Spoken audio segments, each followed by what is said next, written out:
So we created this in our minds, false evidence appearing real. We made it real in our minds. That's why Churchill said there's nothing to fear but fear itself. That's the destructive monster. So turn off things that can contribute to your fear. Turn a deaf ear to people that all they can do is talk about how negative things are because they have bought into the consciousness of the world. Start attending workshops, seminars, listening to tapes on a daily basis to begin to recondition your mind, to retrain your thinking. Faith comes by what? Hearing and hearing and hearing. Listen to things that can empower you, that can enable you to create a new reality for yourself, and a new life for yourself. You might appear to be strange around most people. You know, most people think you're strange if you're happy today. People say, how you doing? I said, better than good. Whoa, what's wrong with him? Just go around smiling and watch people. Look at this. This is a weird guy over here. Because most people don't smile. Watch them. Look at their faces in the morning. Here we go, another Monday morning. How you doing? Haven't had my coffee yet. Don't ask me. See, these people have not found their purpose in life. That's why they're grumpy. That's why they're miserable. That's why they're so negative. They're hurting and they want to hurt other people. So start practicing using programs for your mind. Seminars, books, workshops. Keep a journal. Record your thoughts. What's happening with you? Every day when you get up, have a journal near you. I use the Jack Boland journal so that I can write down my ideas. I keep it by my bed so I can write down my thoughts. See, ladies and gentlemen, we get 3 to 4 thoughts a year that if we would act on those thoughts, they could change our life.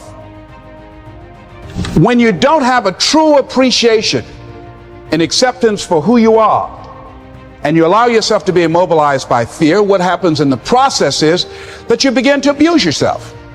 You begin to sabotage your life. You begin to sabotage your dreams. You begin to unconsciously work against yourself. You become your own worst enemy. So what do you do about that? Well, you begin to realize that your dream and your gifts have so much meaning and so much value for you till your hunger for them will begin to push you past the fear. Your hunger to have them will give you a special drive. As you work on yourself, as you begin to acknowledge your true identity, the true power that you have, the true capacity you have to bring about change, the miracle working power that you have within yourself to do the things that you want to do. When you take them on, I'm reminded of a man who, this gentleman was doing a special study of a special tribe in Africa, headhunters. And he had difficulty in developing a relationship with these tribesmen because of the fact that he had fear. He had fear they would take his head. So he worked there for a long time with no effort, no progress in developing a relationship and rapport and being able to achieve a level of trust. So finally one night while he was in bed, he was thinking about it. I said, what is it that you came here to do? What is your life work as a missionary? He said, I wanted to study these tribesmen. He said, what's the worst thing that they can do to you? Kill you.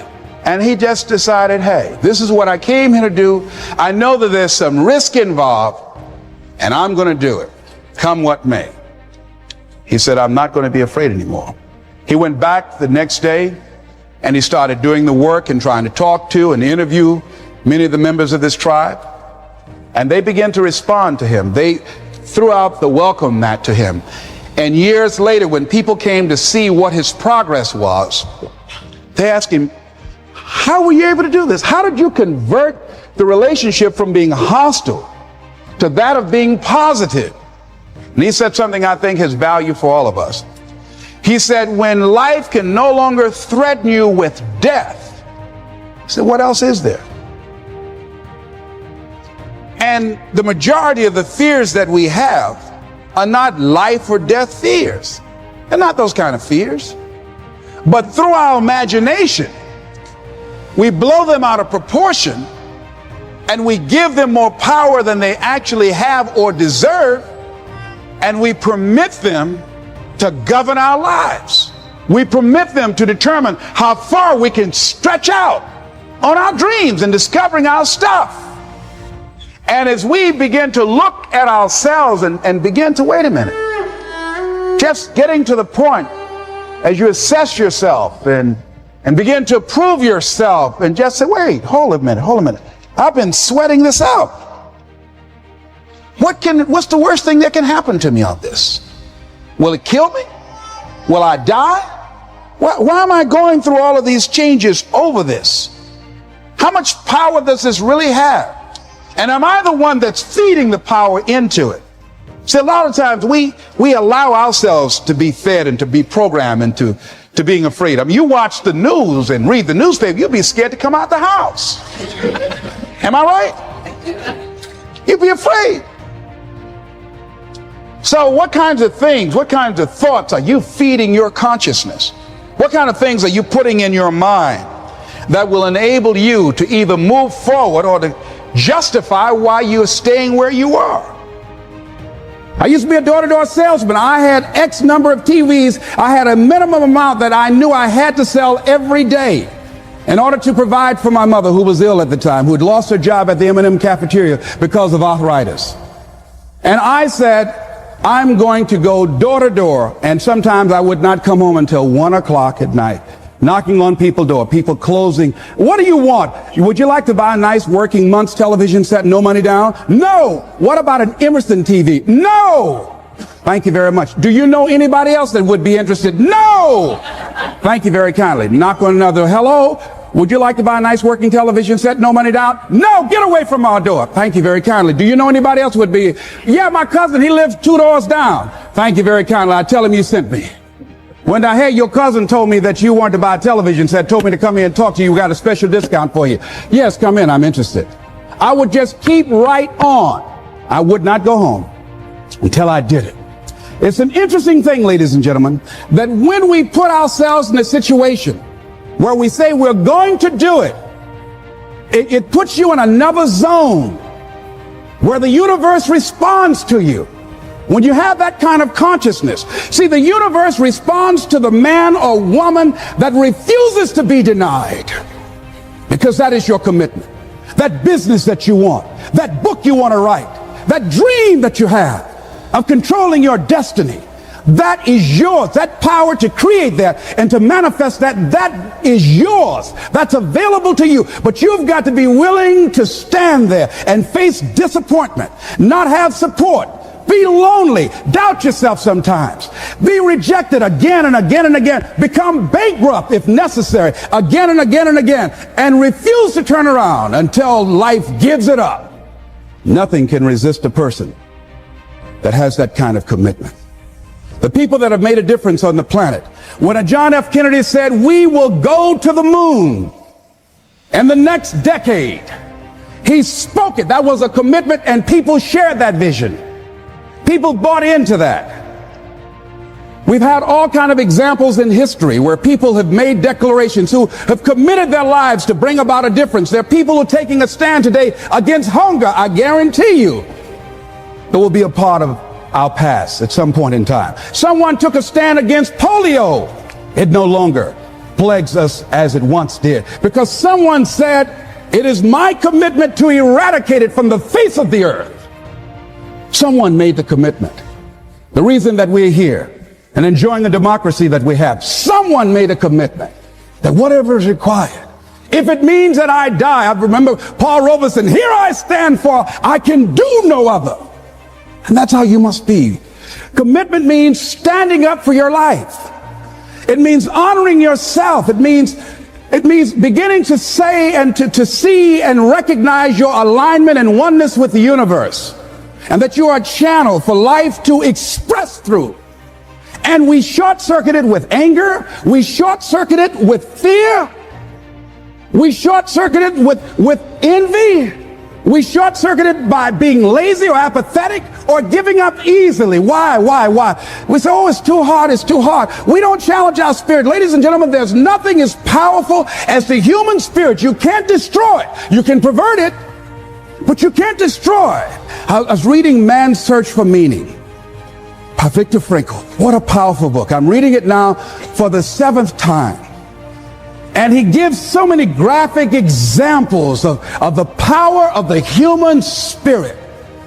And so what are some of the things that can fortify us and give us the kind of inner strength that will allow us to forward ourselves into the future by manifesting our commitments? Number one, commitment means in some cases going back to school, getting some training, sitting up in classes with people younger than you, putting yourself in a position where you don't know and that is awkward and uncomfortable, but because of your commitment to develop yourself or to go back to school to get a high school diploma or to get a college degree, that it doesn't matter, feeling dumb and saying, what am I doing here, sitting up in some boring class?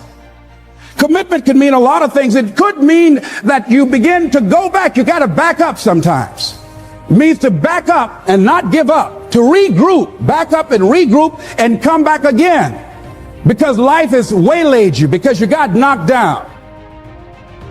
I think that it's very important that you start trusting yourself. Listen to yourself. Listen to that still small voice within you.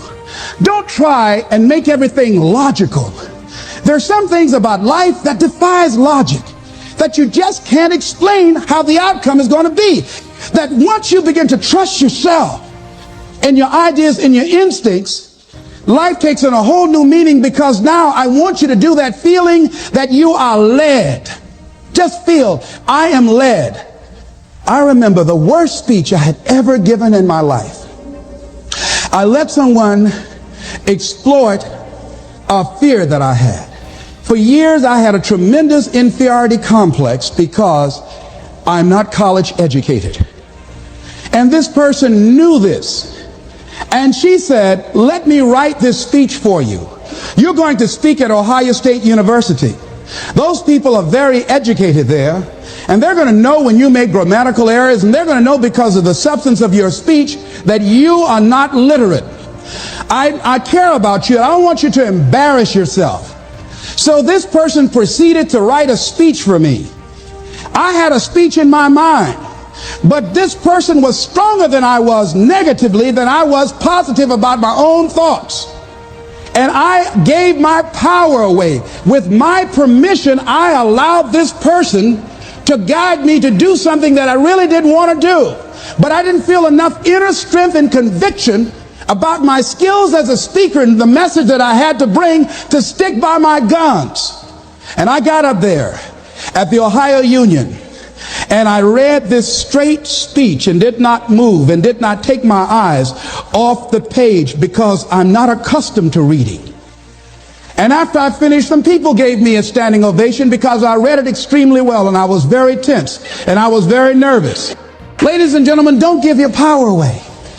You don't need anybody to approve your dream. It was given to you. If they can't see it, it's because it wasn't given to them. It was given to you. Hold it, nourish it, cultivate it, work on it. It's yours. It's your baby. Work on it until it comes into fruition. I gave away my power, and I said, I'm not going to do that no more. Here's something else for those who make it today. Do what you know is right. Treat people like you want to be treated. Don't try and take any shortcuts. Don't try and cheat. Pay your dues up front. I believe, ladies and gentlemen, what goes around comes around. You can pay now, or you will pay double later. So do the right thing. There might be a tendency sometimes, because of the negative part of our consciousness and our own programming, for us to want to say, well, I'll just do it this time. It won't matter. Won't nobody know. Ladies and gentlemen, everything matters. And you know you're somebody. You know. I'd rather lose out on my dream doing the right thing than to cheat trying to make a shortcut to get to my goal. I want to be able to look myself in the mirror. And that's what you want to do. There's no saying, judge a man not by what he does, but by that he doesn't have to do. And to judge the true quality of a man is what do you do when nobody's looking. See, there's some good out there for you in the universe that has your name on it. And nobody can get your good. It has your name on it. They can't take your stuff. It's your stuff. So when you know that, when you know that whatever you're seeking, it's also seeking you, you don't worry. You don't run scared. You don't think somebody's going to take it from you. You listen to your inner voice and you always take the high road. There will be the tendency, the natural inclination to take the low road. You must resist that. Here's something else I encourage you to do if you want to make it today. Keep your agreements. Keep your agreements that you make and establish a network of people who will also do that. Establish a network of people in your life that you can count on, that will be there for you when you need them, and you be there for them. Here's the other thing as you're working on your dream. A lot of people have been calling me saying, hey, man, I read about you in Ebony. Boy, you're lucky. Ladies and gentlemen, let me tell you something. Here's something else. 3 P's to have in your life. In working on your dream and doing your life work, you must be patient, persistent, and positive no matter what.